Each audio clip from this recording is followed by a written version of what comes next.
Latar belakang perusahaan. SIPI Bandung Barat Pos merupakan perusahaan manufaktur yang bergerak di bidang produksi koran. Setiap bulannya, SIPI Bandung Barat Pos melakukan produksi satu kali sebanyak 1.000 eksemplar koran. Saat ini, kondisi perusahaan belum ada mekanisme sistem yang dapat menghitung harga pokok produksi. Dalam menentukan harga pokok produksi, perusahaan menghitung berdasarkan perkiraan biaya bahan baku, ditambah biaya bahan penolong, ditambah biaya tenaga kerja langsung, dan untuk biaya overhead, perusahaan belum memperhitungkannya ke dalam harga pokok produksi. Akibatnya, perusahaan merasa adanya perbedaan antara pencatatan dan pengeluaran uang yang sebenarnya. Berdasarkan permasalahan tersebut, maka pembuatan penentuan harga pokok produksi yang berdasarkan harga standar akan membantu SIPI Bandung Barat untuk menentukan harga produksi yang tepat dengan menggunakan metode proses costing di mana perusahaan dapat menghitung harga pokok produksi dan lebih mudah dalam proses pencatatan akuntansi berupa jurnal, buku besar, laporan biaya produksi, dan laporan harga pokok produksi. Transaksi dimulai dari pemilik melakukan pembelian bahan, kemudian diberikan kepada bagian produksi. Setelah bagian produksi menerima, bagian produksi akan melaksanakan produksi. Dan setelah produksi selesai, maka bagian produksi akan melaporkan kepada pemilik bahwa produksi telah selesai dan pemilik melakukan pencatatan atau laporan akuntansi berupa jurnal umum, buku besar, laporan biaya produksi, dan laporan harga pokok produksi. Adapun fungsionalitas dari aplikasi, yang pertama, dapat melakukan perhitungan pembelian bahan baku dan bahan penolong. Yang kedua, dapat melihat stok bahan. Yang ketiga, dapat melakukan perhitungan pencatatan biaya bahan baku, biaya tenaga kerja satu kali produksi, dan biaya overhead pabrik. Yang keempat, dapat melakukan perhitungan harga pokok produksi. Yang kelima, dapat melakukan perhitungan harga pokok produk jadi dan perhitungan harga pokok persatuan. Yang keenam, dapat menghasilkan jurnal, buku besar, laporan biaya produksi, dan laporan harga pokok produksi. Pertama, ada pemilik. Pemilik dapat mengelola master data yang terdiri dari master data COA, master data produk jadi, master data bahan, master data pekerjaan, master data beban, master data pemasok, dan master data karyawan. Yang kedua, pemilik dapat melakukan pembelian bahan. Yang ketiga, pemilik dapat melihat stok. Yang keempat, pemilik dapat melihat laporan. Yang kedua, hak akses sebagai produksi. Yang pertama, produksi dapat mengelola komponen biaya. Yang kedua, produksi dapat melihat stok.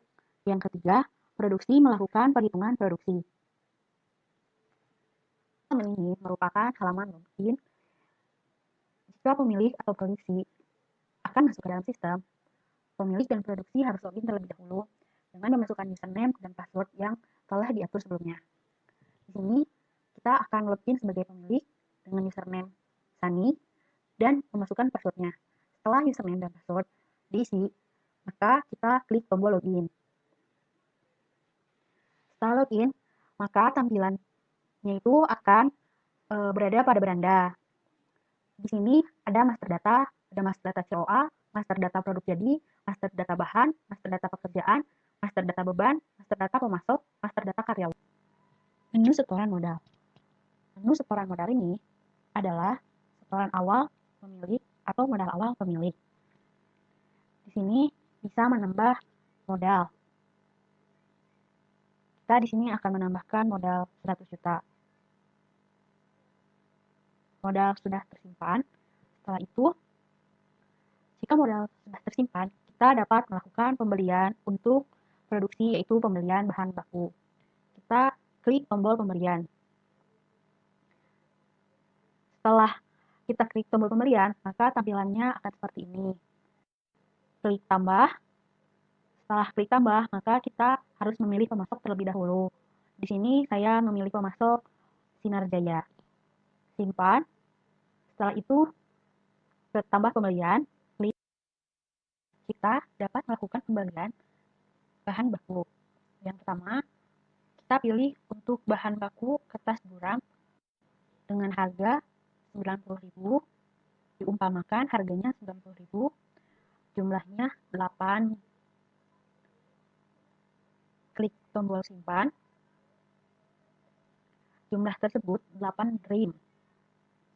Setelah menambahkan kertas, kita masukkan tinta cemani tube, itu bahan baku, diumpamakan harganya 100.000, jumlahnya 2. Di sini pembelian dibeli sesuai dengan kebutuhan produksi.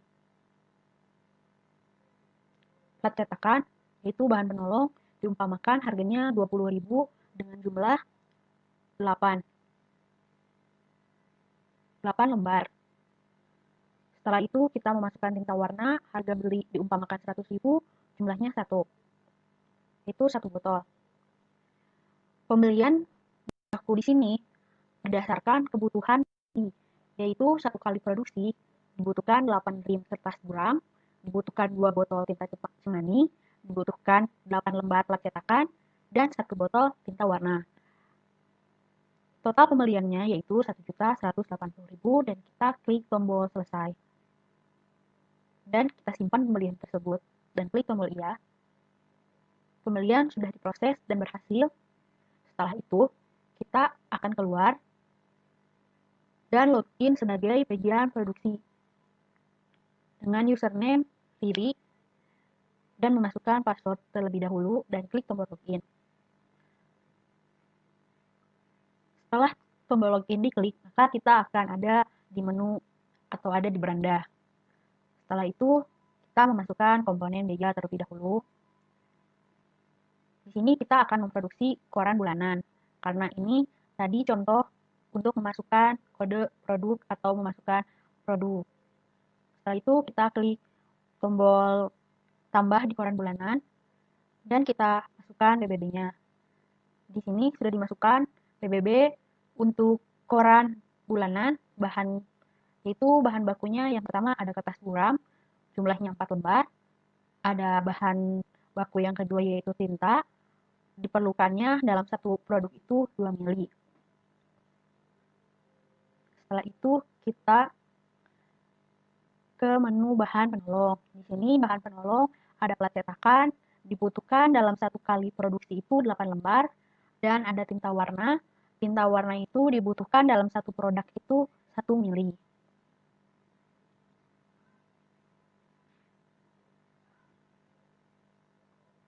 Kemudian yang terakhir ada biaya tenaga kerja.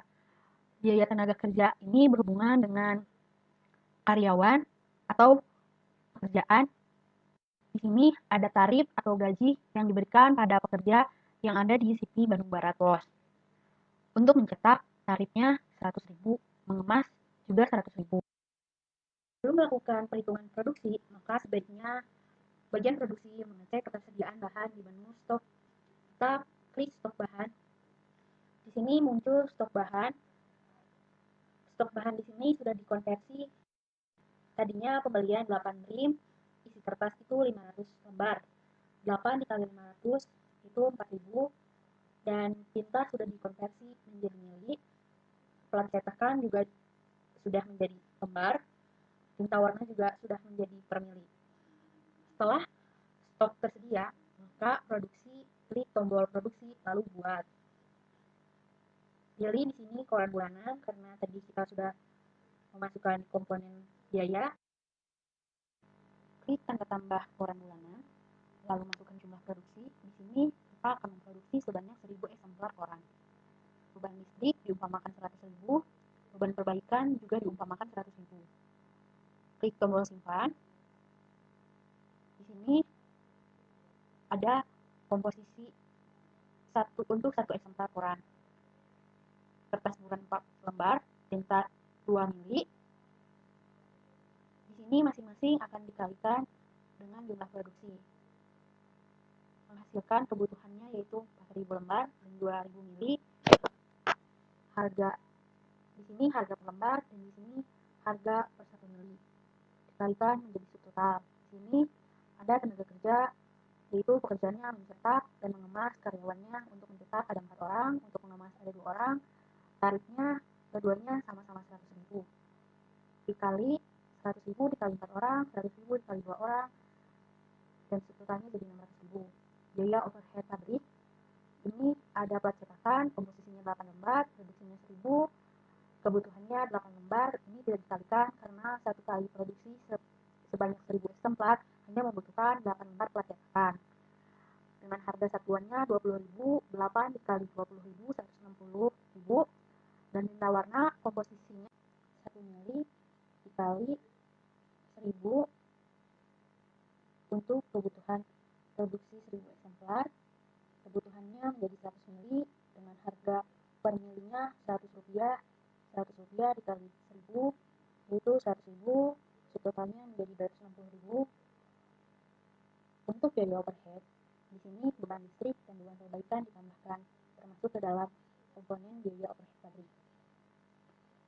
Di sini kita dapat melihat biaya ringkasnya, perhitungannya, totalnya 1.980.000. Kita klik tombol produksi, kita klik tombol ya untuk menyelesaikan produksi. Setelah produksi selesai, kita akan melihat laporan keuangannya. Kita masuk lagi sebagai pemilik, klik login. Setelah login, kita masuk ke menu laporan. Kita lihat zona umum terlebih dahulu. Kita filter tanggal yang akan dipilih, tanggal 13 untuk transaksi hari ini. Sampai tanggal 13, kita klik tombol filter. Di sini jurnal transaksi yang telah dilakukan pada tanggal 13.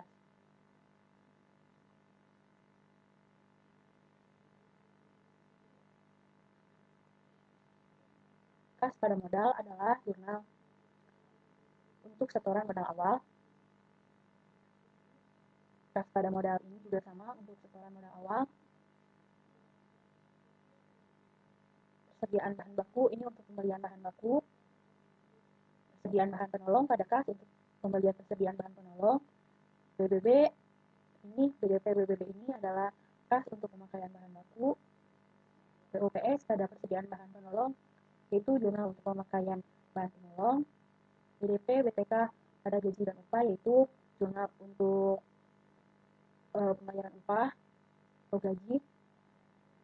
BOPS macam kredit ini untuk jurnal biaya listrik ditambah biaya perbaikan atau beban-beban, dan ini jadinya. Setelah itu kita ke buku besar. Di sini kita memilih akun terlebih dahulu, pilih akun kas pada bulan Juni tahun 2020. Filter.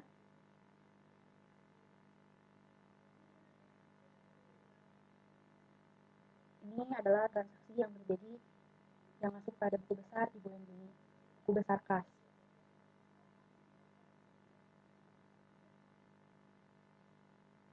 Setelah itu kita melihat untuk produk jadi, buku besar produk jadi pada bulan Juni tahun 2020.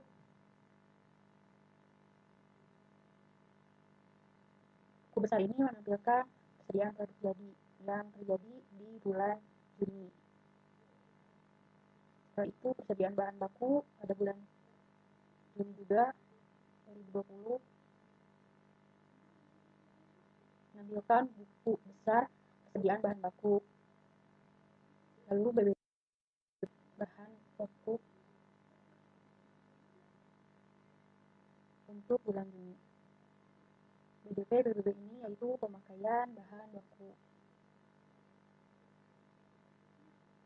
Setelah itu kita akan melihat laporan biaya produksi.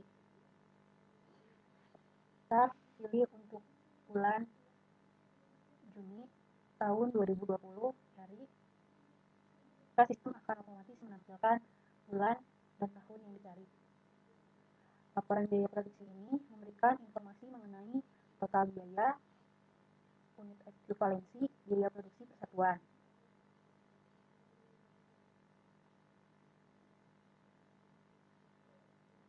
Selanjutnya, laporan harga pokok produksi. Kita cari bulan Juni untuk tahun 2020, klik tombol cari dan akan menampilkan laporan harga pokok produksi di bulan Juni.